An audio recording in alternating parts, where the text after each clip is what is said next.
আল্লাহ পাক রব্বুল আলামিন পবিত্র কোরআনুল কারীমের সূরাতুত তালাক 2 এবং 3 নং আয়াতের মধ্যে বলেন, ওয়া মান ইয়াত্তাকিল্লাহা ইয়াজআল লাহু মাখরাজা।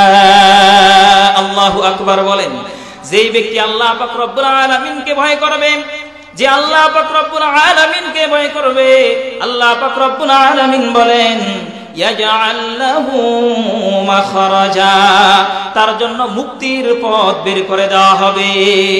আমরা তো সবাই মুক্তির পথ খুঁজি, নাকি বলেন? মুক্তির পথ খুঁজি, আল্লাহ তাআলা মুক্তির পথ বের করে দেবেন। ভয় করতে হবে কাকে? আল্লাহ পাক রব্বুল আলামিনকে ভয় করতে হবে। ওয়া ইয়ারযুকুহু মিন হাইথু লা ইয়াহতাসিব, আল্লাহ পাক রব্বুল আলামিন এমন জায়গা থেকে রিজিক আপনাকে দান করবেন যেটা আপনি কোনোদিন কল্পনাও করতে পারেন না। সুবহানাল্লাহি ওয়া বিহামদি। মুহতারাম হাজিরিন, সমস্ত এই পৃথিবীতে যত প্রাণী আছে সমস্ত প্রাণীর রিজিক আল্লাহ পাক রব্বুল আলামিন দিয়ে থাকেন, ঠিক কি না? আল্লাহ পাক রব্বুল আলামিন সমস্ত প্রাণীর রিজিক দিয়ে থাকেন এবং সমস্ত প্রাণীর খোঁজ খবর আল্লাহ পাক রব্বুল আলামিন নিয়ে থাকেন। এই বিষয়টার সপক্ষে ইমাম রাজি রাহমাতুল্লাহি আলাইহির একটি বিস্ময়কর ঘটনা রয়েছে। ইমাম রাজি রাহমাতুল্লাহি আলাইহি ঘটনা বর্ণনা করেছেন, পয়গম্বর মুসা আলাইহিস সালাতু ওয়াস সালাম যখন মাদায়ান থেকে মিশরের দিকে রওনা হয়েছেন, পয়গম্বর মুসা আলাইহিস সালাতু ওয়াস সালাম বিবিকে সাথে নিয়ে রওনা হয়েছেন। বিবি ছিলেন গর্ভবতী। চলতে চলতে পথিমধ্যে হঠাৎ করে স্ত্রীর প্রসব বেদনা উঠে গেল।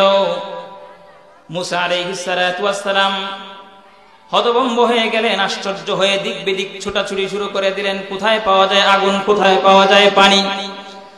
পয়গম্বর মুসা আলাইহিস সালাতু ওয়াস সালাম দৌড়াদৌড়ি করতে করতে পাহাড়ে চলে গেলেন।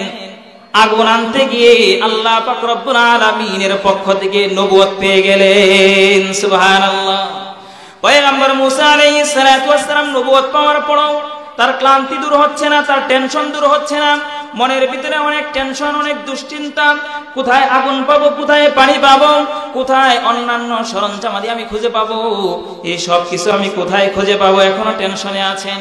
আল্লাহ পাক রব্বুল আলামিন পয়গম্বর মুসা আলাইহিস সালাতু ওয়াস সালাম কে ডেকে ডেকে বলছেন, ও পয়গম্বর মুসা, এত টেনশন কিসের, এত টেনশন কিসের? ওই যে তোমার হাতে একটা লাঠি আছে, ওই লাঠির মাধ্যমে একটা পাথরে তুমি আঘাত করো, তোমাকে দেখিয়ে দিচ্ছি।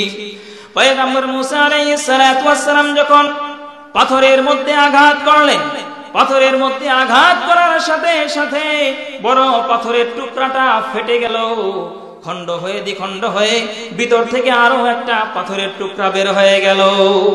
এই দ্বিতীয় পাথরের টুকরাটাও আল্লাহ পাক রব্বুল আলামিনের আদেশে দ্বিতীয় পাথরের টুকরায় যখন আঘাত করলেন, এই পাথরের টুকরাটাও ফেটে দ্বিখণ্ডিত হয়ে ভিতর থেকে আরো একটা পাথরের টুকরা বেরিয়ে আসলো। পয়গম্বর মুসা আলাইহিস সালাতু ওয়াস সালাম আল্লাহ পাক রব্বুল আলামিনের হুকুমে তৃতীয় পাথরটির ভিতরে যখন আঘাত করলেন, আল্লাহু আকবার, আল্লাহু আকবার। আল্লাহ পাক রব্বুল আলামিনের কত বড় মহিমা, আল্লাহ পাক রব্বুল আলামিন কত বড় কুদরত ওয়ালা ক্ষমতাধর। আল্লাহ পাক রব্বুল আলামিন ওই তৃতীয় পাথরের টুকরার ভিতর থেকে ছোট্ট একটা পোকা বের করে দিলেন। ওই পোকার মুখের মধ্যে, ওই কীটের মুখের মধ্যে ছোট্ট বালুকণার মতো খাবার ছিল, সে খাচ্ছিল। সুবহানাল্লাহি ওয়া বিহামদি।